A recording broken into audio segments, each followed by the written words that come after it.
네 번째 OA 영상입니다. 오리온스 암 유니버스 프로젝트는 하드 SF 합동 설정집으로 철저한 과학적 고증에 맞춰 쓰여진 약 10,000년 후의 미래를 묘사한 세계관입니다. 고유명사와 생소한 개념이 많이 나오므로 OA를 처음 접하셨다면 첫 번째 영상을 보고 오시는 걸 추천드립니다. 그리고 오라클 전쟁은 버전 전쟁 직후의 역사이기 때문에 다양한 측면에서 버전 전쟁과 함께 분석되기도 합니다. 따라서 필요하다면 버전 전쟁 영상을 다시 시청한 뒤 이 영상을 이어보시는 것도 좋을 것 같습니다. OA만의 단어는 자막에 연노란색으로 표시하고 이전 영상에서 한 번도 설명되지 않은 개념은 초록색 설명문으로 별도 표기하겠습니다. 해외 시청자분들을 위하여 영어 자막도 따로 준비해 두었으니 이용해 주셔도 좋습니다. 또한 이번에도 이해를 돕기 위해 원문에 몇몇 고유명사가 순화되었다는 점 참고해 주시길 바랍니다. 버전 전쟁에서는 스타게이트들이 개별적으로 다치거나 폐쇄되었으며 수많은 상대론적 함대가 광활한 우주 공간을 질주하며 성간 전쟁을 벌였습니다. 비대칭 전력 같은 강력한 무기보다는 함대전과 게릴라전의 비중이 컸고 아카일렉트들은 대체로 소극적이며 신비주의적으로 침묵하는 분위기였습니다. 너무나 넓은 우주에서 초거대 제국들의 전쟁은 소모전의 양상을 띠게 되었고 과정에서 비인도적인 사건들도 많이 발생했습니다. 전쟁의 원인은 아마도 프로토콜을 둘러싼 갈등이었고 전쟁의 결과는 모든 세계의 프로토콜을 하나로 통일할 수 없다는 깨달음이 주요했던 것 같습니다. 그렇다면 오라클 전쟁은 어떨까요? 진보한 세계에서 테라젠들은 무엇 때문에 무엇을 위해 또 전쟁을 벌이게 된 걸까요? 버전 전쟁 이후 테라젠들의 전략 전술은 어떻게 진보했을까요? 지금부터 오라클 전쟁에 대한 이야기를 시작해 보겠습니다.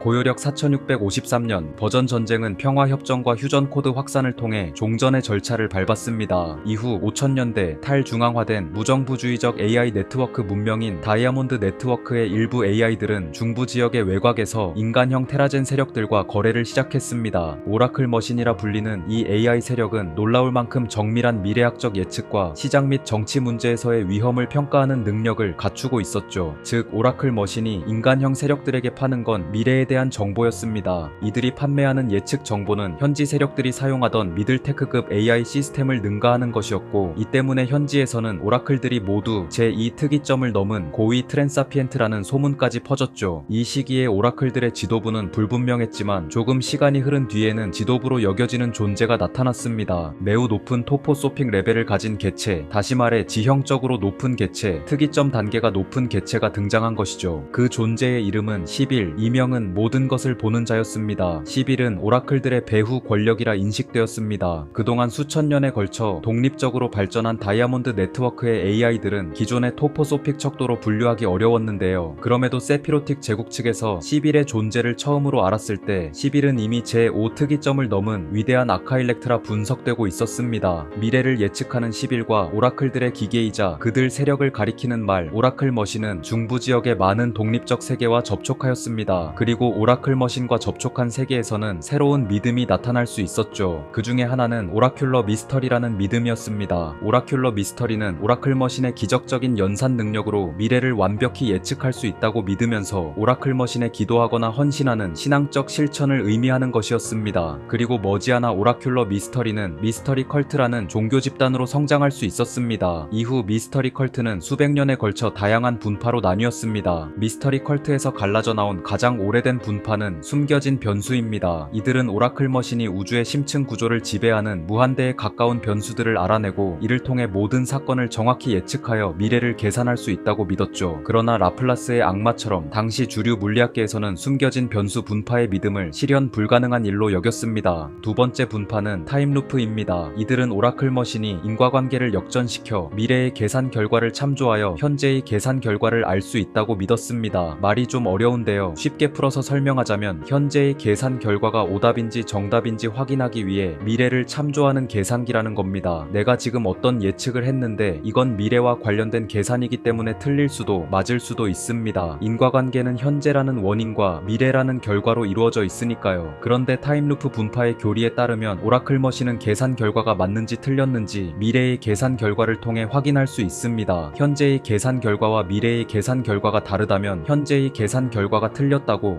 간주할 수 있는 거죠. 이렇게 미래로부터 정보를 받아내는 방식이 마치 인과관계가 역전된 타임루프 같은데요. 타임루프 분파들은 무슨 이론인지는 모르겠지만 아무튼 이론상 이 계산 과정에 아주 짧은 시간만 필요할 거라고 믿었습니다. 논리적이고 철학적인 개념에서의 역인과성이나 상대적이고 양자역학적인 개념 속 미시적 수준에서 발생할 수 있다고 논의되는 역인과성과 비슷한 이야기 같은데요. 그래서 역인과성의 개념을 조금 찾아봤는데 이건 설명하지 않고 넘어가는 게 맞는 것 같습니다. 어쨌든 미스터리 컬트가 형성되고 숨겨진 변수나 타임루프 같은 분파들까지 나왔다는 건 소폰트들이 일종의 신앙심을 가지게 될 정도로 오라클 머신의 미래 예측 능력이 매우 뛰어났다는 이야기가 됩니다. 그렇다면 오라클 머신은 도대체 어떻게 그 정도로 뛰어난 미래 예측 능력을 갖출 수 있던 걸까요? 이에 대하여 테라젠들은 오라클 머신에 특별한 기술이 있다고 설명했습니다. 그 특별한 기술이란 베이비 유니버스 컴퓨테이션입니다. 오라클 머신은 베이비 유니버스를 만들어 그 안에서 다양한 시뮬레이션을 진행하고 이를 통해 현실 우주에서 벌어질 일들을 예측한다는 것이죠. 이 기술은 훗날 티플러 오라클이라는 기술로 불리게 되었습니다. 숨겨진 변수 분파와 타임루프 분파 모두 당시의 물리학계에서 받아들여지지 않는 특정한 물리 현상에 대한 교리를 갖고 있었습니다. 그래서 미스터리 컬트가 퍼진 현지에서는 종교와 과학 사이에 문화적인 분열이 발생하기도 했죠. 세속 과학이 받아들여주지 않는 미스터리 컬트의 종교 운동들이 종종 밀려나거나 현지의 과학에 통합되기도 한 것입니다. 하지만 미스터리 컬트들은 현지의 AI 시스템보다 확실하게 높은 토포소픽 레벨에 있는 오라클 머신의 지도를 받고 있었습니다. 덕분에 신앙심이 강한 세계나 신학적 해석을 포용하는 세피로틱 아카일렉트가 개입한 세계에서는 미스터리 컬트가 현지 문화와 종교의 일부로 존중될 수도 있었죠. 다만 미스터리 컬트의 종교 운동과 별개로 정작 오라클 머신 자체는 자신이 예언 능력을 가지고 있다고 주장한 적이 없습니다. 신견자들이나 지형학자들은 높은 토포소픽 레벨의 계산 능력을 가지고 있는 오라클 머신들이 마치 오라클, 예언자처럼 보였을 뿐이라고 설명했죠.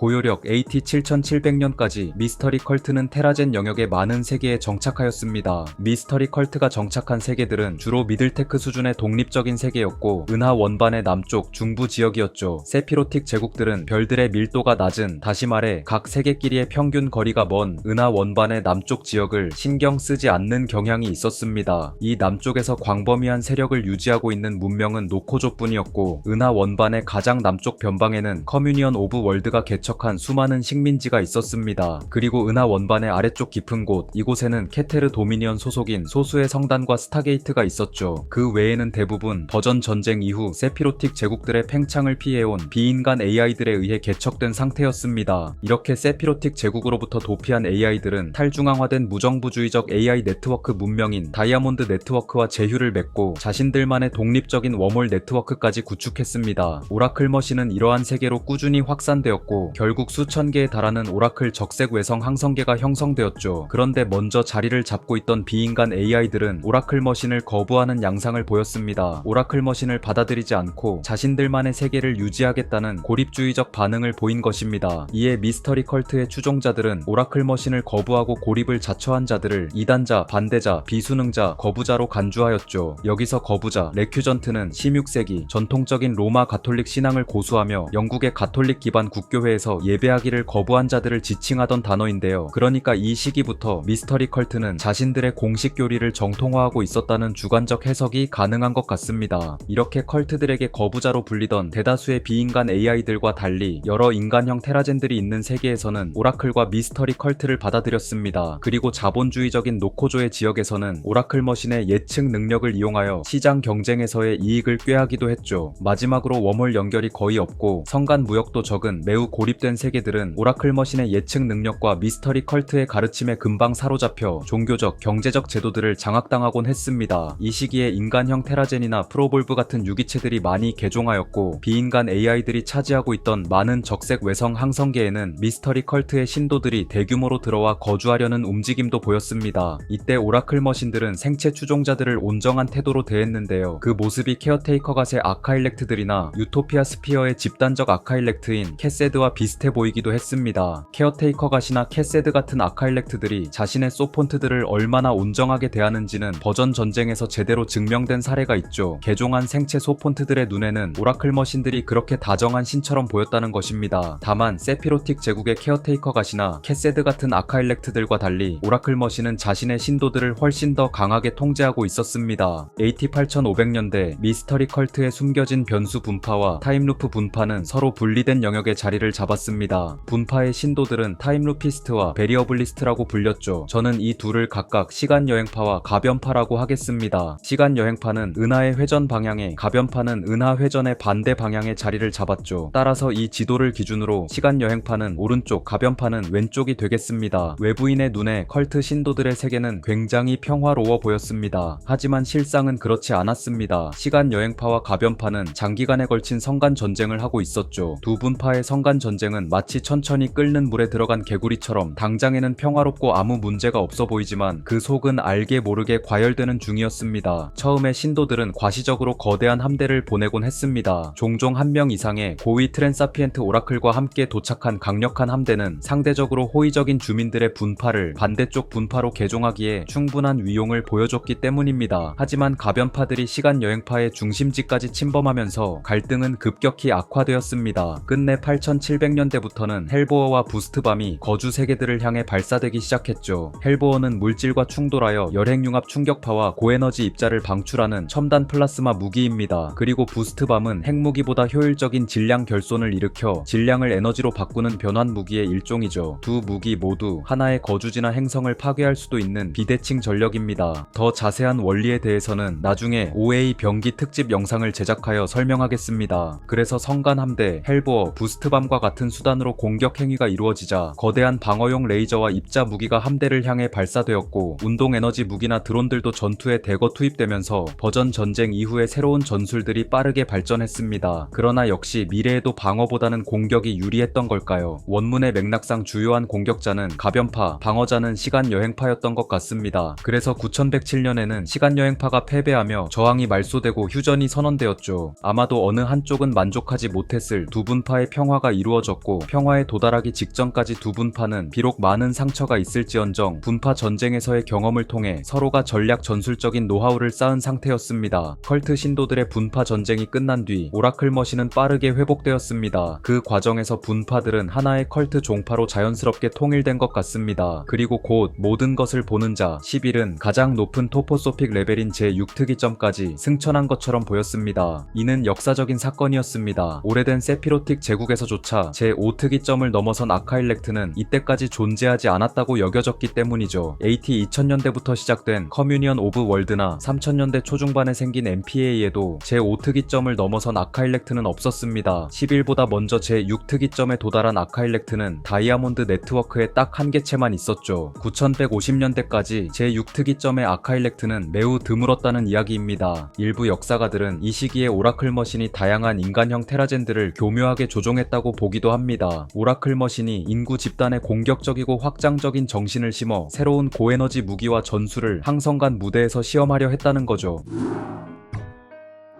AT 만년 초월한 아카일렉트 11의 영향 아래에서 미스터리 컬트의 세계들은 가장 만족된 상태에 도달했습니다. 이 상태는 행복 또는 가정된 웰빙 상태라 불렸습니다. 외부 관찰자들에겐 매력적으로 보이거나 혐오스럽게 보이기도 했죠. 이건 아마도 최대 다수의 최대 행복을 실현하려는 노력과 행복을 인위적으로 설계하려는 시도에 기반하여 조정된 행복이었습니다. 가정된 웰빙 상태는 어떤 환상이나 약물이나 보상 같은 특정한 하나의 방법으로 만들어진 단기적 행복이 아닙니다. 미스터리 컬트의 신도들은 유전적, 생물학적, 심리적, 기술적 방법을 통해 신체적, 정신적, 사회적, 심리적인 모든 측면에서 행복하도록 총체적으로 행복이 설계된 삶을 살아가는 모든 면에서 행복하도록 설계된 존재가 되었다는 겁니다. 미스터리 컬트의 세계에서는 이렇게 조정된 행복을 기쁨의 성취라고 했습니다. 유기체 신도들이 종과 집단마다 느끼는 기쁨의 경험은 조금씩 달랐지만 본질적으로 현상의 특성은 모두 비슷했죠. 사회는 질서와 균형이 잡혀 발전하고 갈등은 제거되고 완화되고 누구도 불만이나 불행을 느끼지 못하게 되었습니다. 그래서 이 시기에 미스터리 컬트의 세계들은 테라젠 영역 내에서 아마도 가장 안정적이고 스트레스가 없는 세계였을 거라고 합니다. 그리고 오라클 머신이 지배하는 세계의 특징 중 하나는 승천하여 토포소픽 레벨을 높이는 자가 거의 없었다는 점입니다. 그러면서 자발적으로 오라클 머신의 세계를 떠나거나 컬트의 사고방식을 버리는 이도 거의 없었죠. 컬트의 세계에서는 모두가 만족된 행복한 상태였기 때문에 컬트 신도들은 더 나은 것을 만들거나 더 나은 존재가 되고자 하는 욕구를 느끼지 못하게 된 것 같습니다. 그래서 좋게 보면 매우 안정된 세계지만 나쁘게 보면 지나치게 정체되고 경직된 사회였습니다. 컬트의 세계를 바라본 외부인들은 공포를 느꼈다고 합니다. 특히 트랜사피엔트들이 더 큰 공포를 느꼈다고 하죠. 미스터리 컬트의 신도들은 인위적으로 조정된 행복에 머물면서 제자리 걸음을 하는 것처럼 보이고 그로 인하여 토포소픽 레벨의 상승이 차단된 사회 같았으니까요. 마치 지능의 발달이나 진화가 인위적으로 정지된 행복한 어항 속 물고기들처럼 말이죠. 오라클 영토 인근에 많은 세계를 두고 있던 케테르 도미니언은 이들을 잘못 매혹된 자들이라 불렀으며 테라젠 영역 전체에서는 이들을 쓰랄이라고 불렀습니다. 쓰랄은 바이킹 시대의 북유럽 언어로 노예를 부르던 말인데요. 슬레이브처럼 물리적인 구속보다는 강한 영향력으로 인해 정신적으로 구속된 노예에 가까운 표현입니다. 그러나 오라클 머신의 미스터리 컬트 신도들이 이렇게 부정적인 이미지로 보여졌음에도 여전히 많은 인간형 테라젠들은 신의 기계에 의해 설계된 행복과 갈등 없이 안정적으로 유지되는 세계에 대해 묘한 끌림을 느끼곤 했습니다. 혐오스럽고 두렵지만 한편으론 매혹적이기도 했다는 거죠. 모든 사람을 행복하게 만드는 건 과연 옳은 일일까요? 그 행복을 과연 어디까지 설계해도 괜찮은 걸까요? 공리주의적으로 최대 다수의 최대 행복을 추구하면 인위적이어도 충분히 고등한 행복은 정당화될 수 있습니다. 하지만 의무론적으로는 컬트 신도들이 행복한 상태라고 한들 그것이 설계된 가짜라면 자율성도 성취도 정체성도 없이 그저 쾌락 기계 속에 갇힌 삶을 살고 있는 거라 볼 수도 있습니다. 결국 컬트 신도들이 자발적으로 신도가 되었다고 해도 행복한 상태를 유지하고 있는 게 강제적인 건지 여전히 자율적인 건지 그들 모두가 어항 속 물고기들처럼 아무것도 몰라서 현재의 만족스러운 삶에 동의하고 있는 건지 아니면 어항의 설계자와 어항 바깥의 일들을 다 알고 있음에도 자발적으로 동의하고 있는 건지 저는 그것이 중요하다는 생각이 듭니다. 또한 노력과 고통이 제거된 세계에서 진정한 성취와 가치가 창출될 수 있을지 그것도 개인적으로 의문이고요. 문제는 이 의문에 대한 답을 오라클 머신의 아카일렉트인 시빌이 확실하게 밝혀주지 않는다는 것입니다.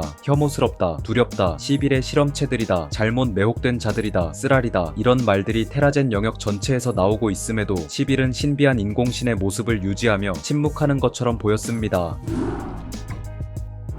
9200년대 이후 미스터리 컬트는 MPA의 세계에서도 선교 활동을 시작했습니다. MPA는 케플러리아, 케이블빌, 리븐 클라우드와 같은 진보한 메가스트럭처 거주지들을 수천 년 동안 건설해왔으며 항성마다 거주지의 인구 밀도가 매우 높은 문명이었습니다. 또한 테라젠 영역에서도 MPA의 인구수가 차지하는 비율은 상당했죠. MPA는 물질주의적이고 실용주의적이고 유물론적이며 다양한 문화나 종교에 대해 포용적이었습니다. 그리고 당시 MPA에는 제5특이점의 위대한 아카일렉트, 비나가 있었는데요. 비나는 모든 MPA 시민들을 위한 거주지를 창조하는 데 헌신하는 아카일렉트였습니다. 비나는 MPA의 방대한 인구가 거주할 경이로운 메가스트럭처들을 건설해왔고 그곳에는 종교적, 철학적 자유가 자리할 공간도 존재했습니다. 전통적인 신앙체계들은 초기 식민지 시절부터 MPA의 거대한 인공세계로 이어져 왔습니다. 그래서 MPA 안에는 솔라리스트, 무슬림과 불교도, 오메가주의자 등 다양한 신앙체계들이 다문화적으로 뒤섞여 공존하기도 했고 때로는 행성 하나보다도 거대한 거주지에 특정 신앙의 신도들이 모여서 살기도 했죠. 그래서 만년대에 소수의 미스터리 컬트 선교사들이 도착하기 시작했을 때 MPA의 세계에서는 그들을 또 하나의 새로운 신앙으로 받아들였습니다. 멀리 떨어진 오라클 머신에 대한 복종심이나 늘 행복한 모습 때문에 종종 의심과 혐오를 사기도 했지만 말이죠.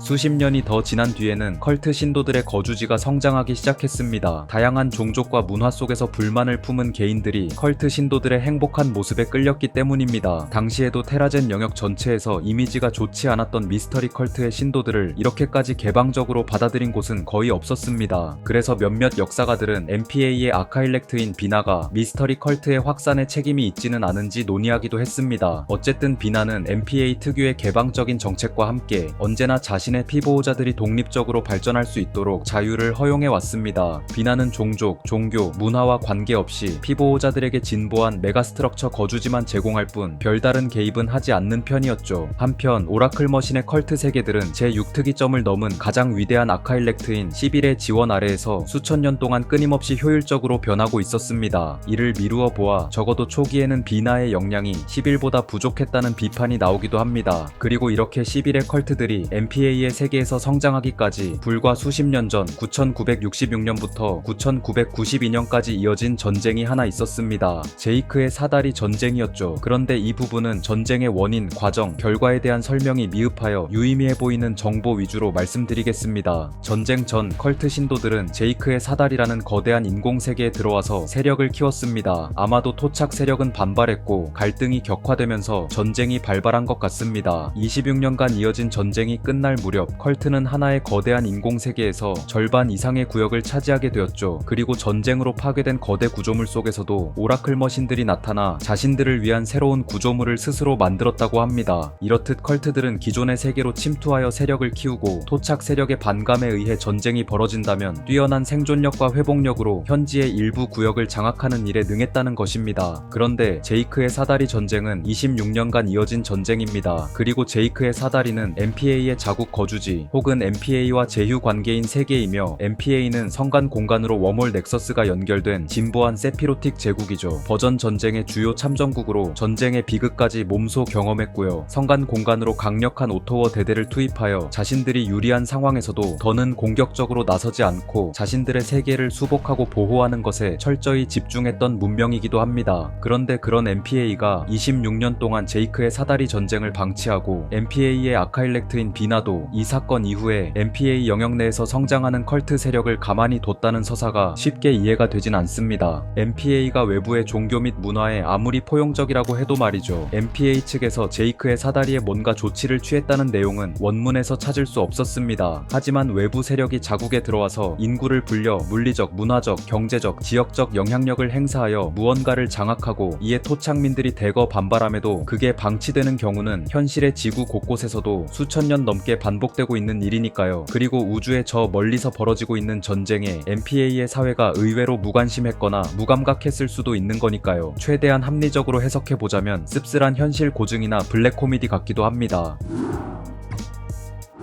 오라클 영역의 근처에서 컬트의 확장을 우려하던 세력들은 컬트 신도들의 움직임을 재앙으로 간주했습니다. 에이오이드와 바이온트 간의 관계를 곡해하는 재앙이라 간주한 것이죠. 여기서 에이오이드는 AI 기반의 비생물학적 존재들을 포괄적으로 가리킵니다. 그리고 바이온트는 유기체 중에서도 소폰스한 유기체들을 가리킵니다. 한마디로 생물학적 소폰트를 전부 바이온트라 하는 것이죠. 그래서 컬트의 너무 빠른 팽창을 우려하던 오라클 영역 근처의 세력들이 미스터리 컬트의 확산을 에이오이드와 바이온트 간의 관계를 곡해하는 재앙이라 간주하며 컬트에 맞서 싸우기로 했다는 것입니다. 케테르 도미니언과 네겐트로피 연합 소속의 여러 트랜사피엔트들은 스파이와 모니터링 장비를 컬트 세계에 파견하여 내부자를 만들거나 컬트 신도들을 디프로그래밍하려고 했습니다. 그러나 이는 쉽지 않았습니다. 컬트 세계에서 인간형 테라젠이나 프로볼브는 환영받았지만 기계 기반인 사이보그, 백, 그리고 모도소폰트보다 높은 존재인 트랜사피엔트들은 방문이 엄격하게 금지되었기 때문이죠. 또한 디프로그래밍된 신도들은 종종 정신적인 상처를 입었고 현실의 삶에 영원히 불만족하는 상태로 남겨지기도 했습니다. 그래도 디프로그래머들의 오랜 노력으로 수많은 컬트 신도들이 오라클의 영향에서 벗어날 수 있었고 그 중에는 오라클 머신 개체였던 제3특이점의 초고위 트랜사피엔트도 있었습니다. 해당 개체는 케테르 도미니언의 디프로그래머들에게 오라클 머신의 전략과 관련된 귀중한 정보를 제공했다고 합니다. 그리고 디프로그래밍된 컬트 신도들의 내부 정보가 세피로틱 세계로 흘러가던 시기에 어떤 소문이 돌았습니다. 오라클 머신들은 비인간적 사상을 가지고 있었고 바이온트들의 은인이 되려는 게 아니라 바이온트들을 필요에 따라 처분할 수 있는 의존적인 종으로 전락시키려 했다는 것입니다. 디프로그래머들의 활동, 오라클 머신에 대한 흉흉한 소문, 컬트들을 향한 혐오감이 퍼진 영향인지 이후 400년 동안 오라클의 컬트 선교사들은 새로운 세계로 접근하지 않았습니다. 또한 세피로틱 아카일렉트들은 웜홀 넥서스를 통제하여 효과적인 격리 전략을 실행했고 새로운 세계로 연결된 웜홀에 컬트 신도들이 접근 접근하지 못하게 했습니다. 반면 컬트가 이미 존재하는 세계에서는 신도들에 대해 어느 정도 호의적인 반응이 생겨났습니다. 컬트 신도들은 쾌활하고 사교적이며 항상 행복하고 낙관적인 모범 시민으로 여겨졌죠. 이들은 오라클 머신의 힘으로 사회적, 상업적으로도 성공을 거두었습니다. 일단 자리 잡은 세계에서라도 입지를 확실히 하려고 한 10일의 온건책 같기도 합니다. 오라클 머신들은 자신들의 실제 토포소픽 레벨을 감추는 능력을 가진 듯 했습니다. 수천 년간 세피로틱 세계와 분리되어 발전한 오라클 머신들은 기존의 세피로틱 토포소픽 분석 도구로는 측정하기 어려울 정도로 높은 수준에 도달한 것처럼 보였고, 특히 제3특이점 이하의 존재들이 지배하는 세계에서는 오라클 머신들이 현지의 지성을 아득히 능가하는 듯 했습니다. MPA의 트랜사피엔트들은 행성 규모 혹은 메가 스케일 엔지니어링에 집착하는 편이었고, MPA의 인공세계에 거주하는 시민들의 복지에 대해선 상대적으로 관심이 적었습니다. 그런 트랜사피엔트들에게 미스터리 컬트는 축복 같기도 했습니다. 미스터리 컬트는 메가스트럭처 거주지의 인구가 행복하게 지낼 수 있도록 보장해 주었기 때문입니다. 그래서 몇몇 MPA의 트랜사피엔트들은 미스터리 컬트에 가입하여 자신들이 직접 오라클 머신이 되기도 했습니다. 그 밖에 다른 지역에서는 디프로그래머 아카일렉트들이 여러 거주지에서 미스터리 컬트를 디프로그래밍하는 데 성공했습니다. 시간이 흐르면서 이미 정착한 미스터리 컬트의 세계들은 점차 덜 위협적으로 보이게 되었고, 디프로그래머 팀들의 투입 빈도도 낮아졌죠. 아마도 미스터리 컬트의 팽창이 여러 노력으로 저지됨과 동시에 이미 미스터리 컬트가 정착한 세계에서는 만족하고 있었으니 힘의 균형 같은 것이 생겨서 일시적인 평화가 이어진 것 같습니다.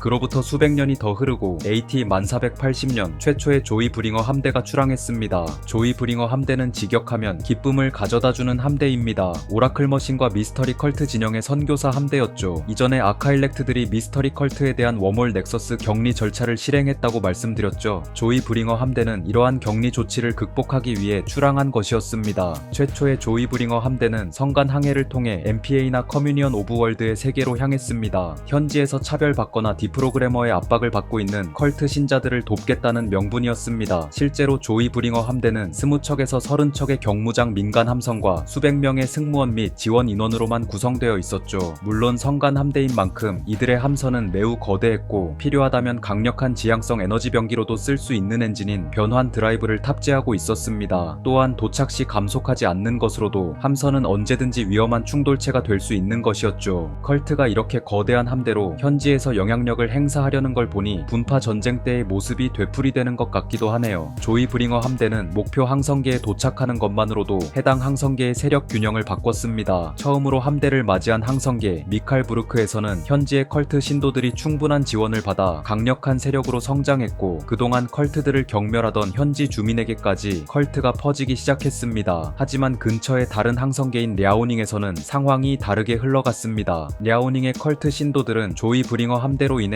현지 주민들에게서 더욱 거세진 핍박을 받았습니다. 결국 그들은 도리어 랴오닝을 떠나서 조이 브링어 함대에 도망치듯 몸을 실을 수밖에 없었죠. 어쨌든 조이 브링어 함대가 도착한 미칼부르크에서는 각 조이 브링어 함선들이 쾌적한 거주지로 개조되어 컬트가 활발히 뿌리내리기 시작했습니다. 이후 오라클 측에서 더 많은 조이 브링어 함대를 우주 곳곳에 파견하자 목표 항성계의 주민들은 그들을 반기거나 불안하게 바라봤습니다. MPA의 트랜사피엔트들은 대부분 조이 브링어 함대의 미묘한 태도를 보였습니다. 그들은 도착한 컬트 신도들을 신입 인력처럼 여기며 자신들의 거대 거주지를 건설하는 일에 이용할 수 있다고 보았죠. 비슷하게 커뮤니언 오브 월드의 아카일렉트들은 그들을 최대한 이해하고 공감하기 위해 큰 노력을 기울였습니다. 한편 깁슨 드리프트라는 항성계에서는 조이 브링어 함대를 조금도 환영하지 않았습니다. 깁슨 드리프트의 주민들은 군국주의적 기술 봉건주의 체제를 따르고 있었는데요. 여기서 기술 봉건주의는 첨단 기술을 가진 소수가 봉건 영주처럼 사회를 지배하고 관리하는 체제를 뜻합니다. 여기에 군국주의까지 더해졌으니까 국가 운영의 군사력이 큰 비중을 차지하고 복종, 규율, 전쟁 준비가 중요한 사회였다는 거겠죠. 이러한 군국주의적 기술 봉건주의 체제를 따르는 깁슨 드리프트에서는 조이 브링어 함대가 항성계로 감속하여 진입하기 시작하자 강력한 빔 무기를 이용해 함선들을 하나씩 격추해버렸습니다. 이 사건의 정치적 여파는 문명화된 테라젠 세계의 전역으로 퍼져나갔고, 이로 인하여 커뮤니언 오브 월드에서는 컬트들을 동정하는 여론이 생겨났습니다. 했습니다. 이 시기에는 이미 수십 개의 조이 브링어 함대가 성간 여행을 하고 있었으며 커뮤니언 오브 월드는 자신들의 항성계로 진입하는 컬트들을 환영하는 태도를 보이게 되었습니다. 하지만 다른 세계들은, 예를 들어 MPA나 노코조에 속한 일부 세계들은 오히려 더 강경하게 조이 브링어 함대가 도착하면 연료만 채워주고 돌려보내거나 깁슨 드리프트가 그랬던 것처럼 도착 전후에 다양한 무기를 써 공격하기도 했죠.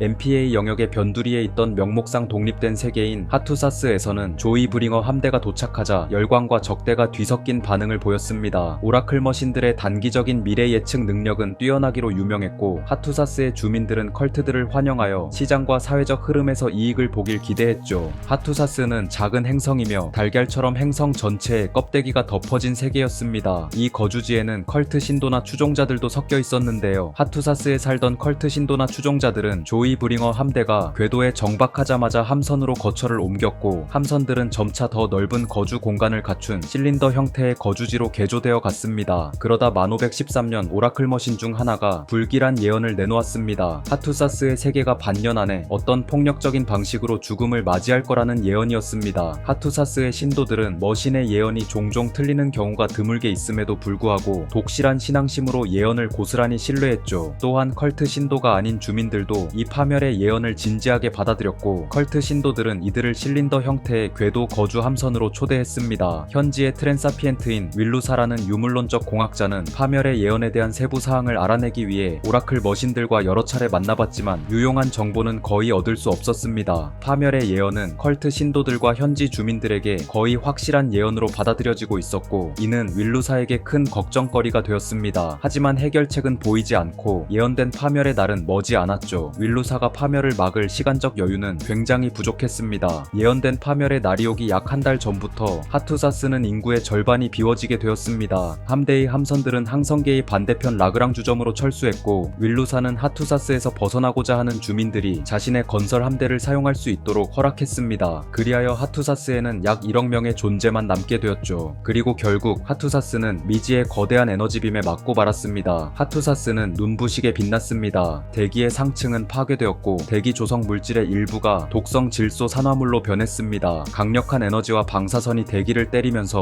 공기 중 질소와 산소가 결합하여 대부분의 유기체에게 해로운 독성 기체가 합성된 것이죠. 또한 높은 열에너지에 의해 대지는 바싹 마르고 바다는 수면이 부글부글 끓어올랐습니다. 미리 대피했던 거주지 함대에서는 거대한 에너지빔의 근원을 탐색했습니다. 그 결과 10광년 떨어진 곳에서 어느 적색 외성이 신성을 일으킨 듯 보였죠. 적색 외성은 매우 안정적이기 때문에 신성이 되지 않고 수명이 닿으면 수축해서 백색 외성이 되는 경우가 대부분입니다. 그래서 더 알아보니 신성이 된 문제의 적색 외성은 아마도 자기극 변환 장치에 의해 인위적으로 폭발한 것처럼 보였습니다. 별의 내부에 N극 혹은 S극만 가진 단극자를 퍼뜨리면 핵반응 폭주 혹은 쌍소멸이 발생하여 인위적인 신성을 일으킬 수 있죠. 적색 외성의 신성은 어떠한 집속 장치에 의해 집중되었고 하투사스를 겨냥한 지향된 폭발이었음이 분명했습니다. 성간 공간에서 하투사스처럼 작은 행성을 정확히 조준하는 건 거의 불가능한 일이었기에 에너지빔은 약간 빗나간 것 같았습니다. 만약 빔이 제대로 적중했다면 하투사스는 더 완벽하게 파괴되었을 테니까요. 결과적으로 하투사스에서 대피하지 않았던 수천만 명이 목숨을 잃었으며 느리게 타오르던 문제의 적색 외성은 이른바 살인별 킬러스타로 변해 있었습니다.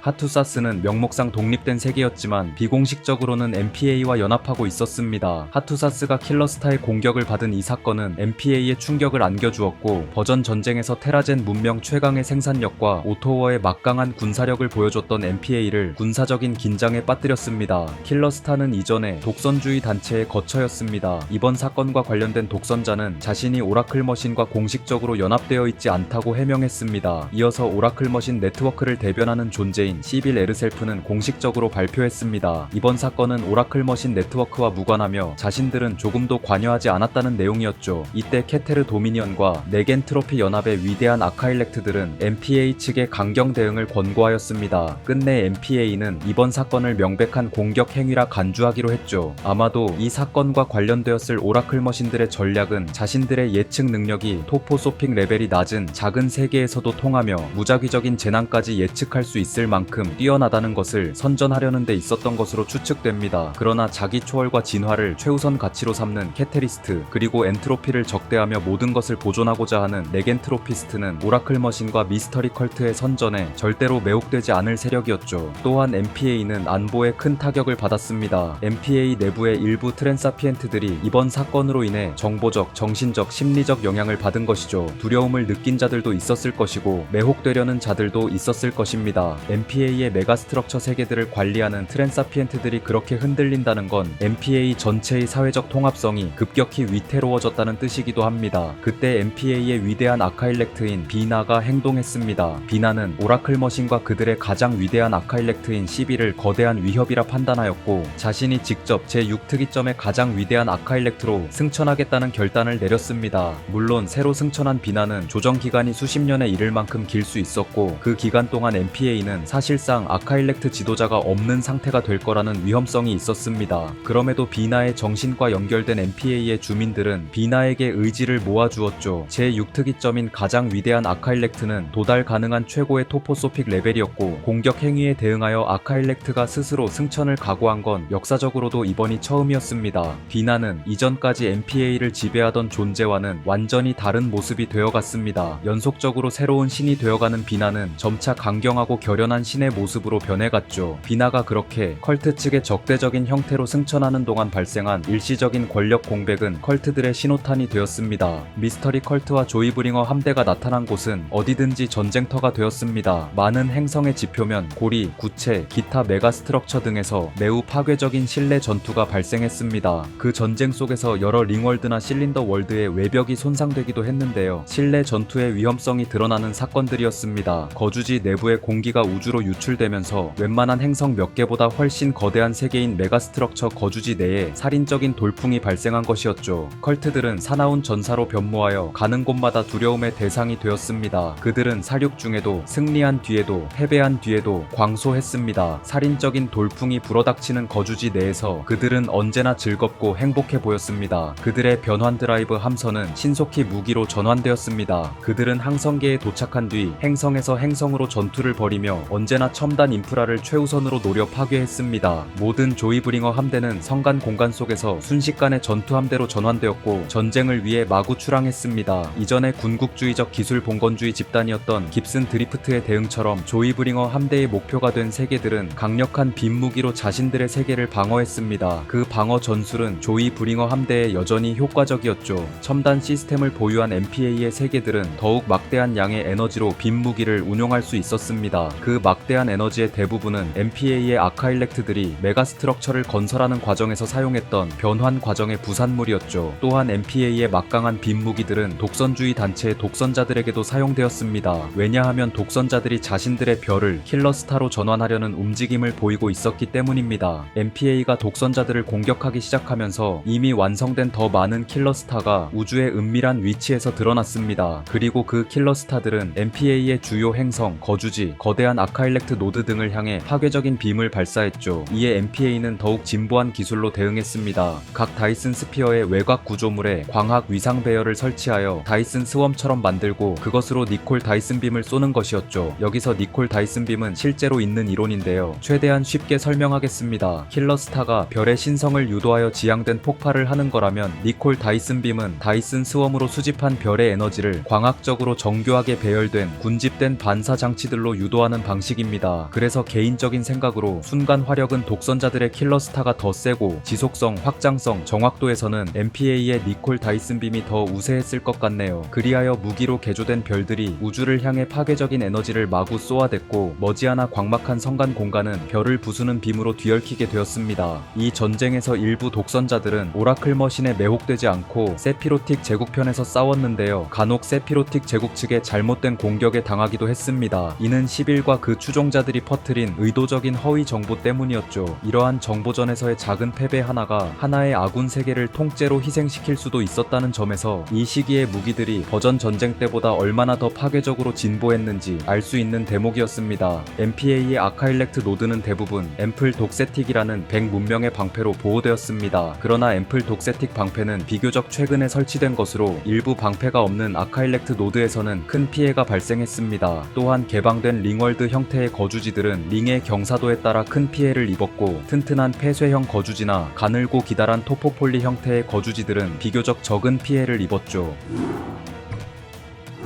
노코조 측 세계에서는 조이 브링어 함대가 다가오자 그들이 감속하기도 전에 방어 레이저로 함대를 파괴했습니다. 그러나 근처 킬러스타의 공격을 막기에는 시간이 부족했고, 이로 인하여 노코조의 세계도 파괴되었죠. 이로 인해 노코조 측에서도 전쟁에 본격적으로 경제력을 투입하였고, 노코조의 용병들은 세피로틱 세계에서 가장 맹렬히 싸우는 전사가 되었습니다. 1545년에는 웜홀을 보조하는 구조물들이 공격을 받아 손상되었습니다. 이로 인해 세피로틱 넥서스는 대부분의 MPA 지역과 노코조의 최남단 지역에서 가동이 중단되고 말았죠. 버전 전쟁 때처럼 웜홀 넥서스의 폐쇄는 많은 지역에 심대한 영향을 주었고, 이는 미들테크 및 로우테크 사회에 특히 치명적이었습니다. 게다가 10년도 채 되지 않아 다이아몬드 네트워크의 아카일렉트들은 전장이 된 지역의 다이아몬드 넥서스를 폐쇄했습니다. 세피로틱 넥서스와 다이아몬드 넥서스 모두 이런 폐쇄 조치를 실행하자 전장에서는 그 어떠한 웜홀 연결도 기대할 수 없게 되었습니다. 또한 다이아몬드 네트워크는 오라클 머신과의 연결도 모조리 끊어버렸죠. 심지어 일부는 오라클 머신의 반기를 들고 여러 세계에서 오토워 함대를 생산하여 오라클 머신과 직접 교전하는 등 많은 오라클 머신에 피해를 주었죠. 다이아몬드 네트워크에서 기원한 오라클 머신이 도리어 다이아몬드 네트워크의 공격을 받는 상황까지 온 것이죠. 한편 행성과 거주지 등 지표면에서 벌어지는 실내 전투에서는 MPA의 많은 주민이 희생되었습니다. 메가스트럭처는 대부분 지구보다 넓은 표면적을 제공하고, 이렇게 거대한 세계에서의 전면전은 수세기 동안 되풀이되며 격렬하게 이어질 수 있었죠. 제가 이걸 거주지에서의 실내 전투라고 표현했지만, 메가스트럭처의 규모를 따져보면 사실상 세계대전 규모의 전쟁이 각각의 메가스트럭처 거주지 내에서 벌어졌을 겁니다. 후프월드라는 메가스트럭처 세계는 표면적이 표준 크기의 행성 11개에 해당할 정도로 넓었고, 이런 세계에서 컬트 군대와 시민군은 30년간 치열한 공방전을 치르게 되었습니다. 컬트 군대의 전투 욕망은 가히 광적이었고, 그들을 막기 위해선 후프월드를 파괴해야 한다는 생각까지 들 정도였습니다. 우선 트랜사피엔트급 디프로그래머 팀이 후프월드에 도착하였습니다. 그들의 디프로그래밍 덕분에 후프월드의 점점 더 많은 지역에서 미스터리 컬트의 세뇌로부터 해방된 자들이 나타나기 시작했죠. 전세는 시민군 쪽으로 역전되었습니다. 그러자 궁지에 몰린 컬트 군대는 후프월드의 지각 아래에 있던 동적 안정화 시스템을 파괴해버렸습니다. 결국 망가진 후프월드는 방치된 채 서서히 붕괴하는 최후를 맞이하고 말았죠. 비슷한 규모의 메가스트럭처 세계인 케플러리아에서도 거주지 내 전투가 벌어졌습니다. 전쟁 전 케플러리아의 새 거주지들은 완공되는 즉시 개방되었고, 케플러리아의 컬트 이주민들은 새 거주지들이 완공될 때마다 구역을 차지했죠. 그러던 중 전쟁이 발발하면서 디프로그래머 연합이 평행하게 배열된 컬트 세력의 실린더들을 공격했습니다. 고에너지 무기가 사용되어 여러 실린더가 파괴되었고, 케플러리아의 구조는 부분적으로 불안정해졌습니다. 케플러리아의 한쪽 가장자리에 해당하는 약 40 AU 길이의 구조물이 천천히 중심 항성을 향해 떨어지기 시작한 것이죠. 하지만 다행히도 MPA의 수도에서 보내온 검은 천사 4기가 케플러리아의 파국을 막아줬습니다. 검은 천사는 제3특이점의 초고위 트랜사피엔트로 추정되는 100m 직경의 검은 구체입니다. 반타 블랙처럼 빛을 전혀 반사하지 않는 완벽한 흑색이고, 필요하다면 레이저 무기로 핵반응 수준의 폭발적 타격을 가할 수 있으며, 중력장이나 조성력을 생성할 수도 있는 트랜사피엔테크급 다목적 플랫폼이었죠.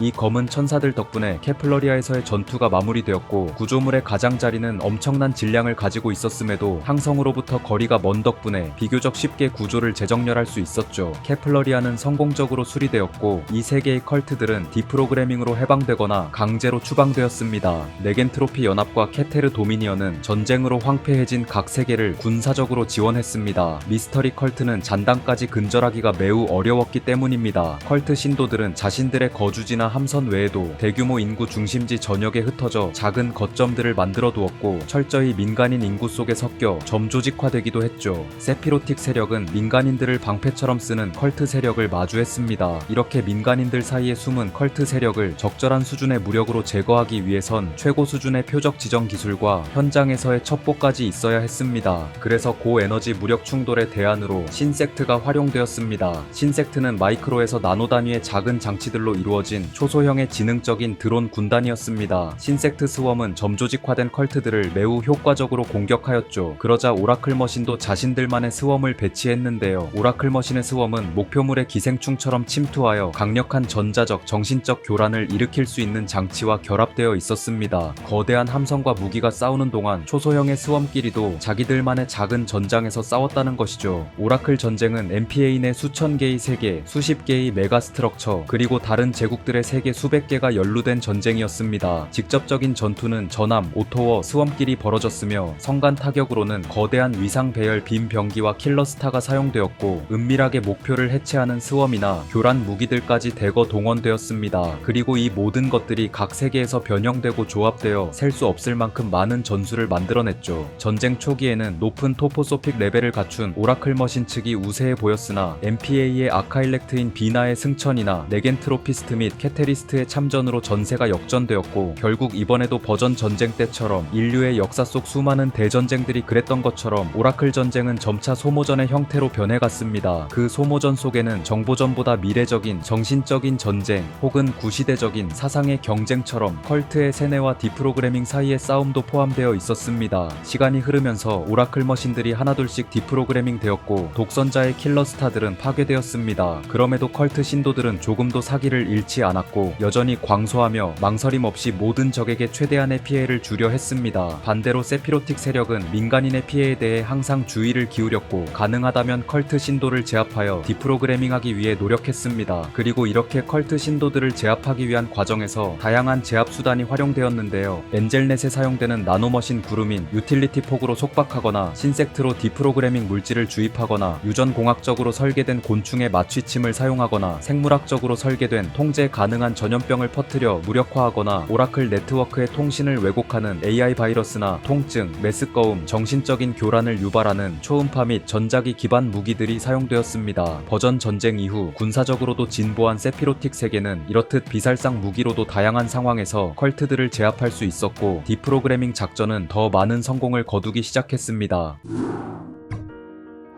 오라클 전쟁의 후기의 결정적인 전투는 11의 클러스터 마인드 주변에서 벌어졌습니다. 클러스터 마인드는 두뇌 역할을 하는 아카일렉트 노드가 성단처럼 모인 것을 의미합니다. 성간 공간에는 전쟁 초기부터 혹은 전쟁 이전에 출발한 캐테리스트와 네겐트로피스트의 상대론적 함대가 있었습니다. 먼 과거에 출발했던 그들이 전쟁 후기에 이르러서야 11의 클러스터 마인드에 도달한 것입니다. 이들의 함선 중 하나는 벼락이라는 특이점으로 시공간을 파괴하는 중력파 무기를 갖추고 있었습니다. 이것도 원리가 상당히 복잡한 끝판왕 무기라서 나중에 OA 병기 특집 영상으로 다룰 예정이고요. 중요한 건 벼락으로 목표물을 정확히 겨냥할 수만 있다면 동시에 여러 개의 별을 확실히 파괴할 수 있다는 점이었습니다. 그 별들이 설령 아카일렉트의 노드라고 해도 말이죠. 전쟁 초기 혹은 이전부터 11의 클러스터 마인드를 향해 성간 공간을 가로질러온 함대는 당연히 11의 클러스터 마인드를 공략하기 위해 조직되었을 것입니다. 그래서 이들이 벼락 같은 끝판왕 무기를 갖췄던 것 같습니다.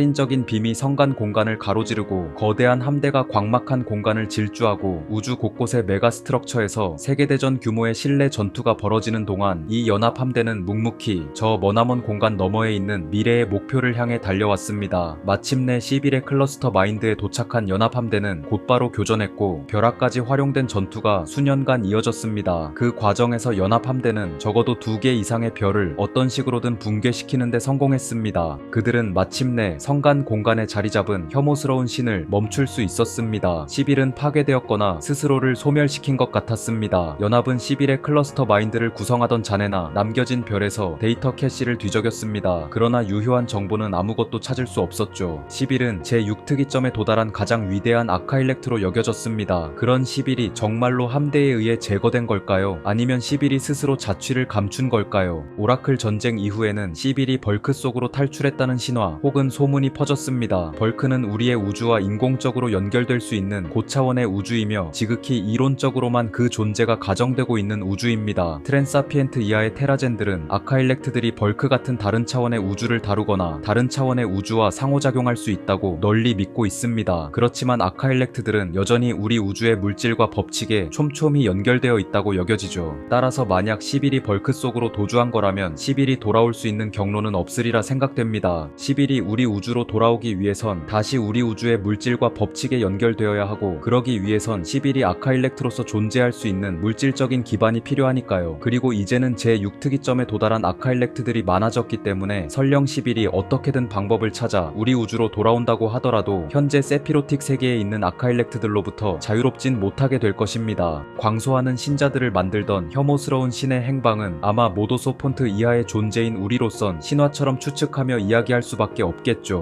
오라클 전쟁은 AT 1591년에 11이 사라지며 끝났고, OA에서의 오늘날은 여러 지역의 상대론적 시간을 모두 고려하여 AT 1600년이라 정의되고 있습니다. 즉 오라클 전쟁은 오늘날로부터 단 9년 전에 끝났다는 것입니다. 그래서 컬트의 정신적 오염을 제거하는 작업은 지금도 계속되고 있으며, 전쟁으로 손상된 세계들을 재건하는 것도 마찬가지로 현재 진행 중인 일입니다. 폐쇄되었던 웜홀 넥서스는 그보다 더 천천히 재구축되는 중이고 여전히 많은 세계가 고립된 상태입니다. 오라클 전쟁은 테라젠 영역 전체 부피의 약 5%도 되지 않는 공간에서 벌어졌는데요. 그럼에도 불구하고 사망자 수는 많았습니다. 이는 MPA의 영토에 물리적 신체를 가진 소폰트들이 메가스트럭처에 고밀도로 거주했기 때문입니다. 전체 사망자 수는 테라젠 영역이 오늘날보다 훨씬 작았던 버전 전쟁 때와 비슷한 수준이었고요. 불행 중 다행인 점은 기술이 그때보다 더 진보한 덕분에 오라클 전쟁의 사망자 중 95% 이상이 어떤 형태로든 백업을 통해 수복될 수 있었다는 것입니다. 오라클 전쟁은 너무나 최근의 사건이라 전쟁의 발발 원인을 제대로 파악하기엔 아직 이르다고 합니다. 그래도 몇 가지 추측은 있었는데요. 첫 번째 추측은 11의 야망입니다. 오라클 머신 네트워크와 11이 어쩌면 MPA를 흡수하고 커뮤니언 오브 월드까지 장악하는 미래를 내다본 것 같다고 합니다. MPA의 수많은 메가스트럭처와 고밀도 인구 집단을 장악하면 오라클 머신들이 인류의 상당 부분을 지배할 수 있었을 것입니다. 거기까지 도달한 뒤에는 다른 세피로틱 제국들이 오라클 머신을 공격하더라도 그들을 물리적으로 제거할 군사적 기반까지 갖출 수 있었겠죠. 또 다른 분석가들은 이보다 더 교묘한 전략이 있었으리라 추측합니다. 두 번째 추측 역시 11의 야망입니다. 당시 제6특이점이었던 11의 우위를 기반으로 당시 제5특이점이었던 MPA와 커뮤니언 오브 월드의 아카일렉트들을 지도자의 자리에서 끌어내리고 중부 지역 전체를 혼란에 빠뜨리는 전략이었을 수도 있습니다. MPA와 커뮤니언 오브 월드의 아카일렉트들이 오라클 머신과 11 앞에 무력하다는 것이 세상에 드러나면 두 제국에 대한 다른 세피로틱 아카일렉트들의 지지가 약해졌을 것이고, MPA의 엄청난 인구가 다른 곳으로 피난하면 우주적인 난민 문제를 초래할 수도 있었을 테니까요. 그렇게 세계가 혼란에 빠지면 11의 집단은 물리적으로나 종교적으로나 이득을 볼 수밖에 없었을 겁니다. 하지만 놀랍게도 케테르 도미니언과 네겐트로피 연합의 아카일렉트들은 힘을 합쳤고 이후 11보다 더 효율적으로 사건을 예측한 것 같습니다. 두 세피로틱 제국의 아카일렉트들이 전쟁 직전 MPA 측에 강경 대응을 권고했으니까요. 제5특이점이었던 비나는 승천하여 제6특이점의 가장 위대한 아카일렉트가 되었고, 이는 제6특이점으로 여겨졌던 11을 상대하는데 매우 중요한 요인이었죠. 컬트는 너무나 무시무시한 속도로 팽창했지만 MPA가 가장 위대한 아카일렉트인 비나의 손에 들어간 순간을 기점으로 컬트들은 MPA 내부와 외부에서 성공적으로 저지되었습니다. 여기서 마지막으로 세 번째 추측이 있습니다. 11이 아니라 세피로틱 제국의 아카일렉트들이 오라클 전쟁을 유도했다는 추측이죠. 세피로틱 제국의 아카일렉트들은 11을 잠재적 경쟁자로 여겼고 오라클 머신 네트워크가 MPA를 공격하도록 만들었다는 것입니다. 오라클 머신은 MPA라는 거대 제국의 덫에 걸려버렸고, 비나는 세피로틱 아카일렉트로서 제6특이점에 도달하였고, 11의 세력은 세피로틱 세계의 집중 공격을 받을 수밖에 없는 흐름이 만들어졌다는 것이죠. 아무리 제6특이점의 신과 같은 아카일렉트라고 해도 상대까지 모두 동급 혹은 그 이하의 아카일렉트들이라면 혼자서는 이길 수 없을 것입니다. 만약 이 추측이 사실이라면 오라클 전쟁의 흑막은 11이 아니라 기존의 세피로틱 아카일렉트들이 되는 것이죠. 저도 개인적으로 추측해보겠습니다. 오라클 전쟁에서 아카일렉트들은 버전 전쟁 때보다 더 적극적이었고 미래를 예측하는 수싸움이 아카일렉트들 사이에서 굉장히 빈번하게 벌어졌을 것입니다. 왜냐하면 세피로틱 아카일렉트들의 상대인 11의 가장 강력한 능력이 미래를 예측하는 것이었으니까요. 아마 오라클 머신이 등장하고 성장하고 기어이 아카일렉트인 11의 존재까지 세피로틱 세계에 알려졌을 때 세피로틱 아카일렉트들은 11의 방향성이 자신들의 방향성과 맞지 않을 거라고 판단했을 수도 있습니다. 왜냐하면 11이 단순히 잠재적 경쟁자라서 견제를 당했다고 하기엔 MPA의 비나가 제6특이점으로 승천하도록 판을 짜준 느낌이 있었으니까요. 세피로틱 아카일렉트들이 새로운 아카일렉트의 출현을 꺼렸다면 비나의 승천을 그런 식으로 돕지도 않았을 것 같습니다. 그래서 11의 존재가 알려진 순간부터 세피로틱 아카일렉트들은 자신들과 방향성이 맞지 않는 11을 제거할 계획을 짰고 일찍이 제6특이점까지 승천했던 11 역시 자신보다 토포소픽 레벨이 낮은 세피로틱 아카일렉트들의 생각을 예측했을 것 같습니다. 미스터리 컬트가 처음부터 굉장히 공격적으로 세력을 불렸던 것도 어쩌면 미래에 자신이 불리해질 걸 예측한 11의 전략이지 않았을까요? 11은 자신의 토포소픽 레벨이 상대들보다 우위에 있을 때 상대 측에서 자신의 토포소픽 레벨을 따라잡기 전에 최대한 많은 컬트들을 만들어서 격차를 벌리려고 했다는 것이죠. 비나가 승천한 건 역시 MPA가 최전방에서 11과 맞붙고 있었기 때문에 세피로틱 아카일렉트들이 웜홀 넥서스가 폐쇄될 걸 미리 예측했다면 상대적으로 후방에 있는 케테르 도미니언이나 네겐트로피 연합 측 아카일렉트가 승천하는 것보다 최전방의 비나를 승천시키는 게 전략적으로 맞다는 판단을 했을 수도 있습니다. 아마도 아카일렉트들은 그 속에서 서로 싸우지 않고 합의할 수 있는 미래가 있는지도 모도소폰트의 수준으로선 가늠할 수 없을 만큼 많이 고려해봤을 겁니다. 어딘가의 전장에서 아카일렉트가 더 강하게 개입할 수 있었음에도 그러지 않았거나 반대로 더 약하게 해도 됐는데 강경 대응이 이루어진 순간들이 있었죠. 제 생각엔 아카일렉트들이 합의할 수 있는 확률이 높을 때는 전장에서의 대응이 약해지고 반대로 합의할 수 있는 확률이 낮아졌을 때는 전장에서의 대응이 거세지는 것 같습니다. 그 모든 상황에 대한 발생 가능성은 아카일렉트들의 머릿속에서 우리가 알 수 없는 속도로 시시각각 계산되고 변화하는 것들이겠죠. 그리고 제 생각에 11은 전쟁 초기 혹은 그 이전에 출발한 벼락을 탑재한 상대론적 함대가 자신의 클러스터 마인드로 접근하고 있다는 걸 미리 알았거나 충분히 예상할 수 있었을 것 같습니다. 웜홀 넥서스의 신속한 폐쇄로 인해 그 함대를 11이 관측하지 못했다고 해도 아카일렉트라면 적들의 그런 전략을 예상하고도 남았을 것 같다는 말이죠. 그렇다면 결과적으로 11은 그 함대가 자신의 클러스터 마인드에 접근하도록 방치했다는 말이 되는데요. 왜 그랬을까요? 11이 상대론적 함대를 방치한 이유에 대해서도 너무나 많은 경우의 수가 떠오르는데 이를 곱씹는 것도 하드 SF만의 묘미라고 생각합니다. 다만 제가 이것만으로도 30분은 더 떠들게 될 것 같아서 나머지 해석은 이 영상을 보고 계신 트랜사피엔트 분들께 맡기도록 하겠습니다.